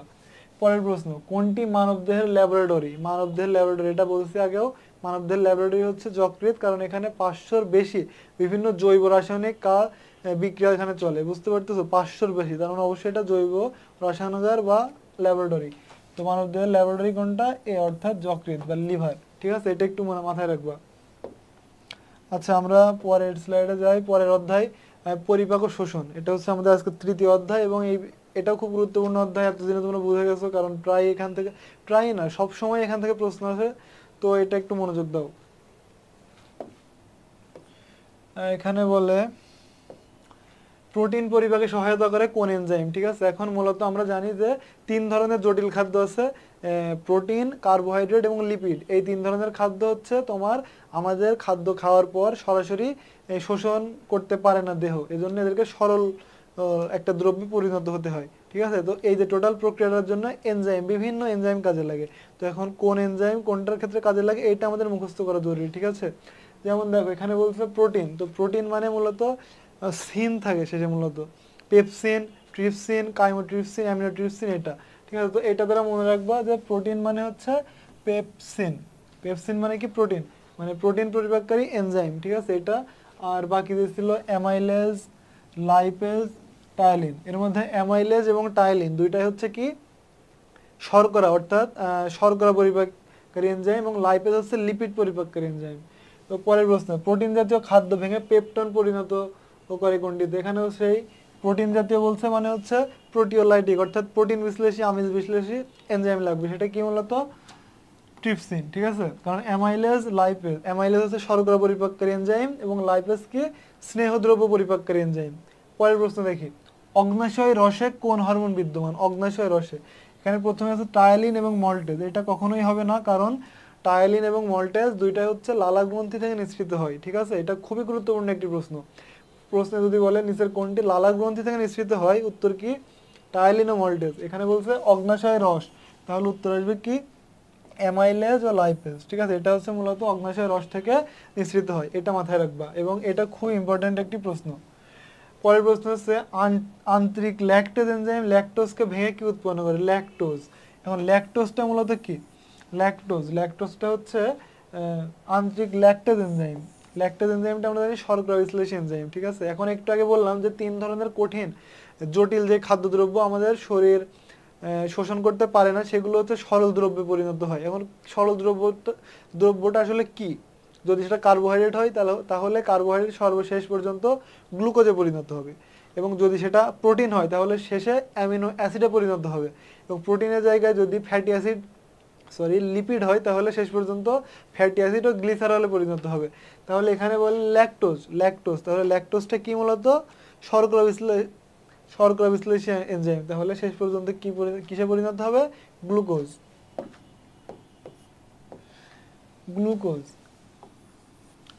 পরের প্রশ্ন, কোনটি দুধের প্রোটিন পরিপাককারী এনজাইম, ঠিক আছে। এখানে 2 ধরনের প্রশ্ন আসে, দুধের প্রোটিন পরিপাককারী এনজাইম এটা একটা প্রশ্ন, আবার প্রশ্ন এমনভাবে হতে পারে যে দুধের প্রোটিন কোনটি, অর্থাৎ দুধে যে প্রোটিনটা থাকে সেই প্রোটিনের নাম কি, এবং আরেকটা প্রশ্ন ওই প্রোটিনকে মানে ভাঙে কোন এনজাইম, ঠিক আছে। তো আমরা জানি এটা ভালোভাবে মাথায় রাখবা যে দুধে যে প্রোটিনটা থাকে সেটা হচ্ছে দুধের প্রোটিনকে বলে হচ্ছে কেজিন বা কেসিন, যেটাই বলো এটা, এবং এটার উপর যে কাজ করে যে এনজাইম তার নাম হচ্ছে রেনিন, ঠিক আছে। এই রেনিনটা হচ্ছে কেসিনকে প্যারাকেসিনে রূপান্তর করে। তাহলে এটা একটু দেখো, এখানে কোনটি দুধের প্রোটিন পরিপাককারী এনজাইম, প্রোটিন পরিপাককারী এনজাইম দুধের, তাহলে এনজাইম যেহেতু বলছে রেনিন, ঠিক আছে। দুধে যে প্রোটিন পাওয়া যায়, একই সাথে এই প্রশ্নটা আছে দুধে যে প্রোটিন পাওয়া যায়, অর্থাৎ দুধের প্রোটিন হচ্ছে কি ক্যাসিন, আর দুধের যে এনজাইমটা হচ্ছে কি ছিল রেনিন। পরের প্রশ্ন, কোনটি মেমব্রেন এনজাইম, পেপসিন। ইনসুলিন কোনটি, ইনসুলিন। এখন আমরা জানি ইনসুলিন একটি হরমোন যেটা হচ্ছে অগ্নাশয় থেকে নিঃসৃত হয়, এবং এই হরমোনটা মূলত প্রোটিন, ঠিক আছে। তো ইনসুলিন কোনটি, ইনসুলিন হচ্ছে প্রোটিন। পরের প্রশ্ন আছে, চর্বিকে ফ্যাটি অ্যাসিড ও গ্লিসারলে পরিণত করে কোন এনজাইম, চর্বিকে। তাহলে এখানে আমরা জানি যে চর্বি শেষ পর্যন্ত ফ্যাটি অ্যাসিড এবং গ্লিসারলে পরিণত হয়, কারণ ওখানে যখন সে ফ্যাটি অ্যাসিড এবং গ্লিসারলে পরিণত হবে তখনই সেটা আমাদের দেহ শোষণ করতে পারবে, ঠিক আছে। তাহলে এখানে চর্বিকে, অর্থাৎ চর্বি মানে লাইপোলাইটিক বা লিপিড বিশ্লেষী এনজাইম কোনটা সেটা দেখলে আমরা উত্তরটা বের করতে পারবো। অ্যামাইলেজ হবে না, কারণ অ্যামাইলেজ শর্করার উপর কাজ করে। এখানে হচ্ছে ল্যাকটেজও শর্করার উপর কাজ করে, তাহলে লাইপেজটা হচ্ছে কি চর্বিকে ফ্যাটি অ্যাসিড এবং গ্লিসারলে পরিণত করে, ঠিক আছে। পরের প্রশ্ন, নিচের কোনটি ক্ষুদ্রান্তের একটি এনজাইম, ক্ষুদ্রান্তের এনজাইম হচ্ছে অ্যামিনোপেপটাইডেস, কারণ পিত্ত এনজাইম না, টায়ালিন তো থাকে হচ্ছে তোমার মুখগহ্বরে, ট্রিপসিনও না। তাহলে কোন এনজাইমটি অগ্নাশয় হতে নিঃসরিত হয়, সেম অগ্নাশয় হতে নিঃসরিত হয় হচ্ছে ট্রিপসিন, ঠিক আছে। ট্রিপসিন হচ্ছে অগ্নাশয় হতে নিঃসরিত হয়, আর যদি বলতো পেপসিন কিন্তু পাকস্থলী থেকে নিঃসরিত হয়। তো এই জিনিসটা পেপসিন, এখানে প্রথম অক্ষর প, পাকস্থলীর প্রথম অক্ষর প, তো দুইটা মাথায় রাখবা যে পেপসিন পাকস্থলী থেকে নিঃসৃত হয়, ঠিক আছে, এবং এখানে ট্রিপসিনটা হচ্ছে অগ্নাশয় থেকে নিঃসৃত হয়, এটা মাথায় রাখবা। আর মাতৃদুগ্ধের প্রোটিনের পরিমাণ কত, এটা হচ্ছে ইনফরমেটিভ, মুখস্থ করবা। তো পরের প্রশ্নটা দেখি, পরের প্রশ্ন আছে হচ্ছে কোনটি লালা গ্রন্থি নিঃসৃত এনজাইম, ঠিক আছে। এটা আগেও বারবার বলছি, লালা গ্রন্থি থেকে নিঃসৃত হয় হচ্ছে কোনটা, টায়ালিন। লালা গ্রন্থি থেকে কোন এনজাইম নিঃসৃত হয়, টায়ালিন, ঠিক আছে। পরের প্রশ্ন, কোন এনজাইম প্রোটিন পরিপাকে সাহায্য করে, এটা সেই পেপসিন। আর বাকি যে ল্যাকটেজ হচ্ছে মল্টেজ আর ল্যাকটেজ শর্করা বিশ্লেষী, এবং লাইপেজ হচ্ছে স্নেহ বিশ্লেষী, ঠিক আছে। তো পরের প্রশ্ন, লালা গ্রন্থি থেকে কোন এনজাইম নিঃসৃত হয়, সেম প্রশ্ন, টায়ালিন। সেম প্রশ্ন সেম আনসার, এই প্রশ্নটা কিন্তু বেশ কয়েকবার আসছে, ঠিক আছে। আইলেটস অফ ল্যাঙ্গারেন্স কোথায় থাকে, আইলেটস অফ ল্যাঙ্গারেন্স থাকে হচ্ছে অগ্নাশয়ে, ঠিক আছে, অগ্নাশয়ে। পরের প্রশ্ন বলে অগ্ন্যাশয় হতে নিঃসরিত হয় না কোনটি? অগ্ন্যাশয় হতে নিঃসরিত হয় না হচ্ছে ক্যালসিটোনিন, ঠিক আছে? কারণ গ্লুকাগন, ইনসুলিন এবং গ্যাস্ট্রিন, আমরা জানি যে অগ্ন্যাশয়ের যে আইলেটস অফ ল্যাঙ্গারহ্যান্স কোষ থাকে সেখানে মূলত আলফা কোষ গ্লুকাগন, বিটা কোষ ইনসুলিন এবং জি কোষ হচ্ছে গ্যাস্ট্রিন হরমোন ক্ষরণ করে, ঠিক আছে? তাহলে ক্যালসিটোনিনটা অগ্ন্যাশয় হতে নিঃসরিত হয় না। পরের প্রশ্ন, অগ্ন্যাশয় কোন তন্ত্রে পাওয়া যায়? অগ্ন্যাশয় অবশ্যই পরিপাকের সাথে জড়িত, তাহলে পরিপাক তন্ত্রেই পাওয়া যাবে, তো পরিপাকতন্ত্র। পরের প্রশ্ন, ইনসুলিন কোথা থেকে নিঃসৃত হয়? ইনসুলিন মূলত নিঃসৃত হয় হচ্ছে অগ্ন্যাশয় থেকে। অগ্ন্যাশয়ের কোথা থেকে? বিটা কোষ থেকে, ঠিক আছে? তো অপশনে যেটা থাকবে সেটা দেব। এখানে আছে অগ্ন্যাশয় ডিরেক্ট, তাহলে কি অগ্ন্যাশয়। পরের প্রশ্ন, অগ্ন্যাশয় রসে কোন এনজাইম থাকে? অগ্ন্যাশয় রসে কোন এনজাইম থাকে? অ্যামাইলেজ ও মল্টেজ। এই যে টায়ালিন ও মল্টেজ, এখানে কিন্তু সেই একই জিনিস, এটা লালা রসে থাকে। পরের প্রশ্ন, উইরসাং নালী নিচের কোনটিতে অবস্থিত? উইরসাং নালী এটা হচ্ছে অগ্ন্যাশয়ে অবস্থিত। দেন অগ্ন্যাশয় রসে কোন হরমোনটি অনুপস্থিত? আচ্ছা, এটা হরমোন না, এটা মূলত এনজাইম হবে। কোন হরমোনটি অনুপস্থিত? এখানে দেখো নিউক্লিওটাইডেজ, এখানে হচ্ছে কাইমোট্রিপসিন, লাইপেজ, অ্যামাইলেজ, মূলত সবগুলোই হচ্ছে অগ্ন্যাশয়ে থাকে, নিউক্লিওটাইডেজটা থাকে না। পরের প্রশ্ন দেখো, ক্ষুদ্রান্ত্র থেকে খাদ্য শোষিত হয় কিসের মাধ্যমে? ভিলাই। এটা খুবই গুরুত্বপূর্ণ। আমরা জানি ভিলাই কি? ভিলাই হচ্ছে এরকম আকৃতি থাকে ভিলাইয়ের, ঠিক আছে? এখন এই যে জিনিসটা দেখো, দেখতে কিন্তু খুবই অল্প মনে হলেও যখন আমরা এটা ধরে, যদি আমরা দুই দিক ধরে যদি টান দিই, তাহলে দেখবা যে ক্ষেত্রফলটা অনেক বেড়ে গেছে, অর্থাৎ শোষণ তলটা অনেক বেড়ে গেছে, ঠিক আছে? তো অল্প জায়গার মধ্যে অনেক শোষণ তল বেড়ে যায়, শোষণ তল, সেজন্য এটা হচ্ছে মূলত যে এটা কাজটা করে ভিলাই, ঠিক আছে? ভিলাই শোষণের সাথে জড়িত। পরের প্রশ্ন, ক্ষুদ্রান্ত্রের প্রাচীরের বাইরে থেকে ভেতরের দিকে সর্বশেষ স্তরটির নাম কি? উত্তর কি? মিউকোসা, ঠিক আছে? এই মিউকোসা হচ্ছে মিউকাস উৎপন্ন করে, যে মিউকাসটা বিভিন্ন অঙ্গ অর্থাৎ পাকস্থলী ক্ষুদ্রান্তকে তোমার এনজাইমের হাত থেকে বাঁচায়, নইলে অঙ্গগুলোই ক্ষতিগ্রস্ত হইতো। পরের প্রশ্ন, ব্রাশ বর্ডার কোথায় থাকে? Excretory system.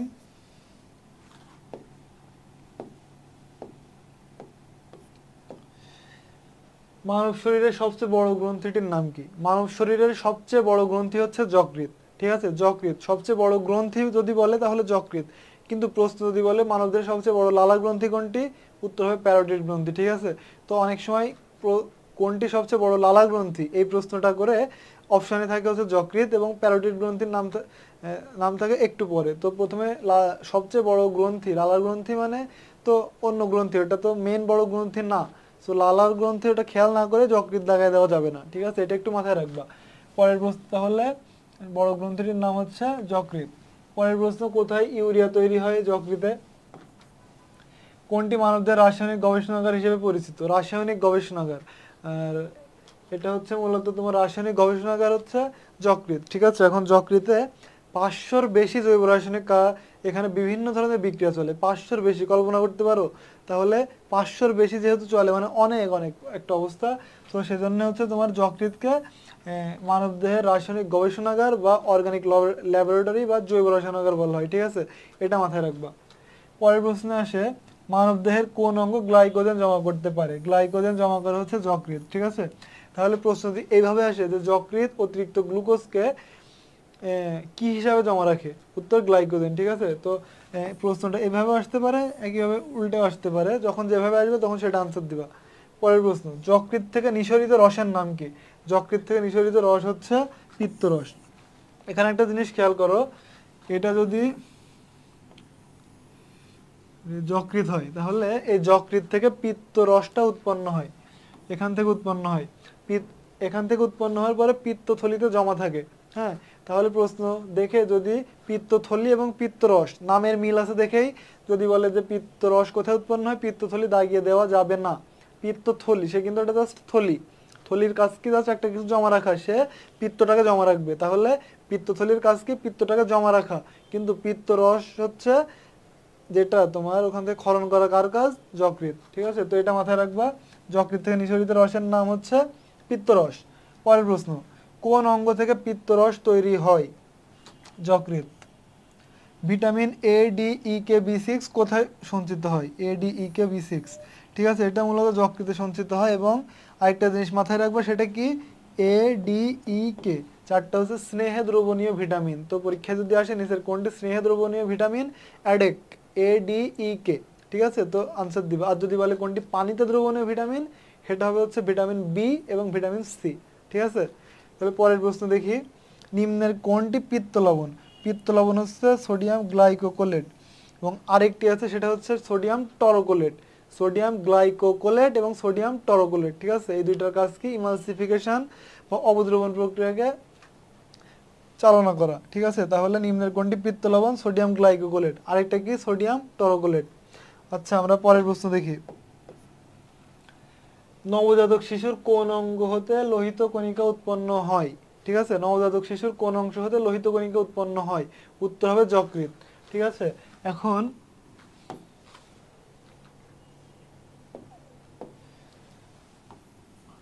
আমরা ছোটবেলায় বাংলা ব্যাকরণে কি পড়তাম, রক্ষকই ভক্ষক, এরকম একটা লাইন পড়তাম না, অর্থাৎ যে রক্ষা করে সেই ভক্ষণ করে।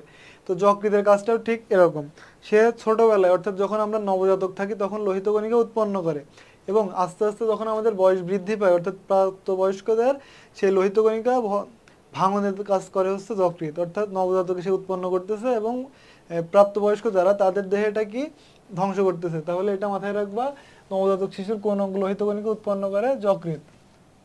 পিত্তরসের জন্য কোনটি সত্য? পিত্তরসে কোনো এনজাইম থাকে না। পরের প্রশ্ন হচ্ছে, পাকস্থলীর কোন কোষ হতে HCl খরিত হয়? ঠিক আছে, এটা পাকস্থলীর কোন কোষ থেকে HCl খরিত হয়? এটা পাকস্থলীর যে টোটাল 4টা কোষ আছে, 4টা কোষ থেকে যে ক্ষরণ হয়, টোটাল ক্ষরণটাকে বলা হয় হচ্ছে গ্যাস্ট্রিক জুস। যেই রসটা তৈরি হয় 4 ধরনের কোষের সম্মিলিত আর কি, কিন্তু 4টার ক্ষরণ আলাদা, ঠিক আছে। তো এখানে যে 4টা কোষ আছে HCl খরিত হয় তার মধ্যে প্যারাইটাল কোষ থেকে, প্যারাইটাল কোষ, এটা মাথায় রাখবা। এবং দেখো, প্যারাইটাল কোষ থেকে HCl খরিত হয়, তার মানে পাকস্থলীতে HCl, এবং এই অ্যাসিডের pH মান খুবই কম, 1 বা 2 এর রেঞ্জে, ঠিক আছে। তো এখানে তুমি দেখতে পাইতেছো যে কি পরিমাণ একটা মানে অ্যাসিডিক একটা অবস্থা, এবং পাকস্থলীর বিভিন্ন বিক্রিয়া চলমানের জন্য এই যে অ্যাসিডিক যে অবস্থাটা, এটা খুবই দরকার, ঠিক আছে। তো পরীক্ষায় যদি আসে যে পাকস্থলীর এর পরিবেশ কেমন, বা পাকস্থলীর বিক্রিয়া বিভিন্ন বিক্রিয়া চলমানের জন্য কোন ধরনের পরিবেশ দরকার, উত্তর কি, আম্লিক বা অ্যাসিডিক, ঠিক আছে। পরের প্রশ্ন, টাইলের নিঃসৃত হয় কোন অঙ্গ থেকে? টাইলের নিঃসৃত হয় লালার গ্রন্থি থেকে। পরের প্রশ্ন হচ্ছে, পাকস্থলীর প্রাচীরের কোন কোষ HCl নিঃসরণ করে? একই প্রশ্ন, প্যারাইটাল। পরের প্রশ্ন বলছে, কোন লালা গ্রন্থি মানবদেহের অনুপস্থিত? ঠিক আছে, এখন আমরা জানি মানবদেহের 3 জোড়া লালা গ্রন্থি থাকে, 3 জোড়া, প্যারোটিড গ্রন্থি, সাবম্যান্ডিবুলার এবং সাবলিঙ্গুয়াল। প্যারোটিড গ্রন্থি হচ্ছে সবচেয়ে বড় লালা গ্রন্থি। যদি বলে প্রশ্ন যে সবচেয়ে বড় গ্রন্থি কোনটি? যকৃৎ। সবচেয়ে বড় লালা গ্রন্থি কোনটি? প্যারোটিড গ্রন্থি, ঠিক আছে। তো প্যারোটিড গ্রন্থি, সাবম্যান্ডিবুলার গ্রন্থি এবং সাবলিঙ্গুয়াল গ্রন্থি, এই 3টা লালা গ্রন্থি, 3টা মানে 3 জোড়া টোটাল মানবদেহে উপস্থিত, অর্থাৎ জাইগোমাটিকটা থাকে না। তাহলে কোনটিকে গ্রন্থি বললে ভুল হবে? গ্রন্থি আমরা কি জানি, যে গ্রন্থি হলো যেটা এনজাইম বা হচ্ছে হরমোন নিঃসরণ করে। এখন এখানে দেখো যে অগ্নাশয়, ডিম্বাশয়, শুক্রাশয়, পিত্তাশয়। এখন অগ্নাশয়, ডিম্বাশয়, শুক্রাশয় এরা তো গ্রন্থি, এবং একই সাথে এরা হচ্ছে মিশ্র গ্রন্থি। মিশ্র গ্রন্থি কেন? কারণ মিশ্র গ্রন্থি হচ্ছে তারাই যারা একই সাথে বহিঃক্ষরা এবং অন্তঃক্ষরা হিসাবে কাজ করে, অর্থাৎ এনজাইম এবং হরমোন দুইটাই নিঃসরণ করে, ঠিক আছে। তার মানে অগ্নাশয়, ডিম্বাশয়, শুক্রাশয় 3টাই কি মিশ্র গ্রন্থি, হ্যাঁ। কিন্তু পিত্তাশয় কিন্তু গ্রন্থি না, কারণ পিত্তাশয়ের কাজ জাস্ট পিত্তটা জমা রাখা, কোনো কিছু ক্ষরণ করে না। তাহলে অবশ্যই কোনটি গ্রন্থি বললে ভুল হবে? পিত্তাশয়। পরের প্রশ্ন হচ্ছে, একটি পূর্ণাঙ্গ মানবদেহে কতগুলি গ্যাস্ট্রিক গ্রন্থি থাকে? ইনফরমেটিভ প্রশ্ন পড়বা। পাকস্থলীর কোন স্তরে গ্যাস্ট্রিক গ্রন্থি থাকে? গ্যাস্ট্রিক গ্রন্থি থাকে হচ্ছে মিউকোসা স্তরে। এরাই হচ্ছে মূলত মিউকাস নিঃসরণ করে, যেটা হচ্ছে পাকস্থলীর প্রাচীরকে রক্ষা করে। পরের প্রশ্ন, মানুষের লালা গ্রন্থি কত জোড়া? 3 জোড়া। এখানে বলছে কত জোড়া, সেজন্য হচ্ছে 3 জোড়া, ঠিক আছে। এটা বারবার বলছে, এটা মাথায় রাখবা। পরের প্রশ্ন হচ্ছে, মানুষের কানের নিচে অবস্থিত লালা গ্রন্থি কোনটি? কানের নিচে থাকে হচ্ছে প্যারোটিড গ্রন্থি। আর বাকি যে আরেকটি আর 2টি বা 2 জোড়া লালা গ্রন্থি আছে, সেটা কি সাবলিঙ্গুয়াল। এটার অবস্থান মনে রাখবা, লিঙ্গুয়াল থেকে ল্যাঙ্গুয়েজ থেকে লিঙ্গুয়াল। তো ল্যাঙ্গুয়েজের সাথে আমাদের জিওবার একটা কানেকশন আছে, সো সাব মানে নিচে, এবং এটা এখান থেকে আসে জিওবা। তো সাবলিঙ্গুয়াল গ্রন্থির অবস্থান হচ্ছে আমাদের জিহ্বার নিচে, ঠিক আছে? তো এটা মাথায় রাখবা। পরের প্রশ্ন, হাইড্রোক্লোরিক অ্যাসিড পৌষ্টিকনালীর কোন অংশ থেকে নিঃসরিত হয়? পৌষ্টিকনালীর কোন অংশ থেকে নিঃসরিত হয়? পাকস্থলী, এবং অম্লীয় অবস্থা বিরাজ করে। পাকস্থলীতে হজম সম্পন্ন হয় কোন পরিবেশে? এটা বারবার বললাম, অম্লীয় পরিবেশে। কোনটি HCl এর ক্ষতিকর ভূমিকা থেকে পাকস্থলীর প্রাচীরকে রক্ষা করে? উত্তর কি আসবে? মিউসিন না, এটা মূলত হবে হচ্ছে মিউকাস, ঠিক আছে? মিউকাস। মিউসিন হচ্ছে তোমার লালা গ্রন্থি থেকে নিঃসরিত হয় এবং এটা হচ্ছে খাদ্যদ্রব্যকে পিচ্ছিল করে। তো এটা মাথায় রাখবা যে HCl এর ক্ষতিকর ভূমিকা থেকে পাকস্থলীকে রক্ষা করে কি? মিউকাস। পরের প্রশ্ন, লালা গ্রন্থি থেকে নিঃসৃত লালা রসে কি কি থাকে? টায়ালিন ও মল্টে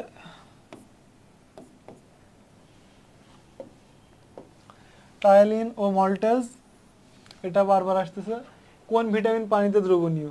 পানিতে দ্রবণীয় ভিটামিন হচ্ছে ভিটামিন বি এবং ভিটামিন সি। আর যদি বলে কোন ভিটামিন স্নেহে দ্রবণীয়, তাহলে কি আসবে? অ্যাডেক, ভিটামিন এ, ডি, ই, কে। তাহলে এখানে যেহেতু পানিতে দ্রবণীয়র কথা বলছে, ভিটামিন বি এবং ভিটামিন সি, দুইটা আনসার। পরের প্রশ্ন হচ্ছে, ল্যাকটেজ এনজাইম কোন ধরনের খাদ্য পরিপাক করে? ল্যাকটেজ এনজাইম শর্করা পরিপাক করে। এবং লাইপেজ যে এনজাইমটা ছিল লাইপেজ, তো লাইপেজ এনজাইমটা হচ্ছে চর্বি বা স্নেহ, এই লিপিড জাতীয় খাদ্য পরিপাকে অংশগ্রহণ করে। পরের প্রশ্ন, ট্রিপসিন কোন ধরনের খাদ্য পরিপাকে সাহায্য করে? ট্রিপসিন হচ্ছে প্রোটিন জাতীয় খাদ্য পরিপাকে সাহায্য করে। পরের প্রশ্ন আসে হচ্ছে, চর্বি জাতীয় খাদ্য পরিপাকে সাহায্য করে কে? চর্বি মানে স্নেহ, লাইপেজ। কারণ অ্যামাইলেজ হচ্ছে শর্করা, মল্টেজ শর্করা, এবং ট্রিপসিন হচ্ছে প্রোটিন জাতীয় খাদ্যকে ভাঙে আর কি। তো কোন ধরনের খাদ্য পরিপাক হয়ে অ্যামিনো অ্যাসিড উৎপন্ন করে? তো প্রথমেই বললাম যে প্রোটিন, কার্বোহাইড্রেট এবং আরেকটা কি? লিপিড। এই তিনটি হচ্ছে জটিল আকারে থাকে, সরল আকৃতিতে রূপান্তর না হলে আমাদের শরীর শোষণ করতে পারে না। তো অ্যামিনো অ্যাসিড কোনটির সরল রূপ ছিল? প্রোটিন অর্থাৎ আমিষ। পরের প্রশ্ন, কাইলোমাইক্রন কোন খাবার শোষণে ভূমিকা পালন করে? কাইলোমাইক্রন মূলত লিপিডের সাথে জড়িত। আচ্ছা দেন দেখি, কার্বোহাইড্রেট জাতীয় খাদ্য শোষণ নিয়ন্ত্রণ করে কোনটি? গ্লুকোকর্টিয়েড, এটা হচ্ছে মুখস্থ রাখবা। আর পরের প্রশ্ন বলতেছে, কোনটি আমিষ পরিপাকে অংশগ্রহণ করে না? ঠিক আছে, তো আমিষ পরিপাকে অংশগ্রহণ করে না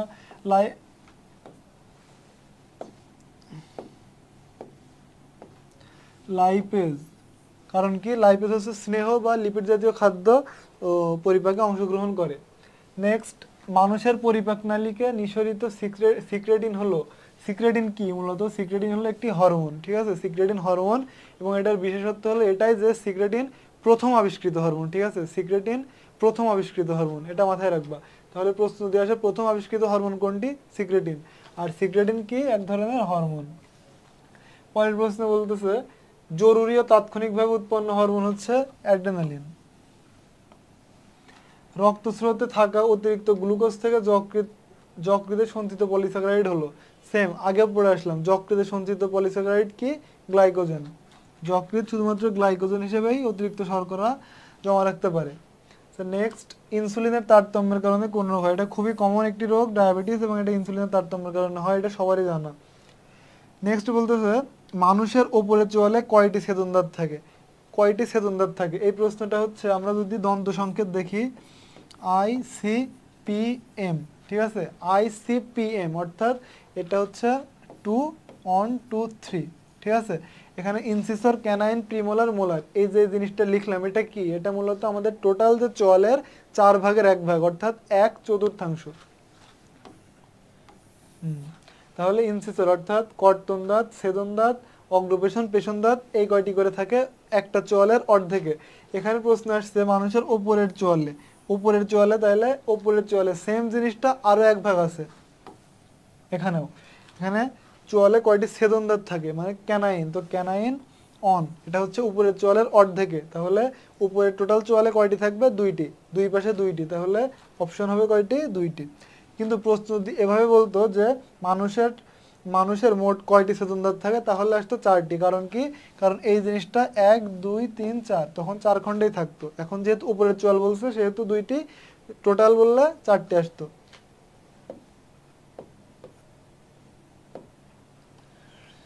দুধকে জমাটবদ্ধ করে কি, এটা বলছি আগেও, দুধের আমিষ হচ্ছে কেসিন, এই কেসিনকে হচ্ছে প্যারাকেসিন রূপান্তর করে হচ্ছে রেনিন, রেনিন নামক এনজাইম। তো উত্তর আসবে রেনিন।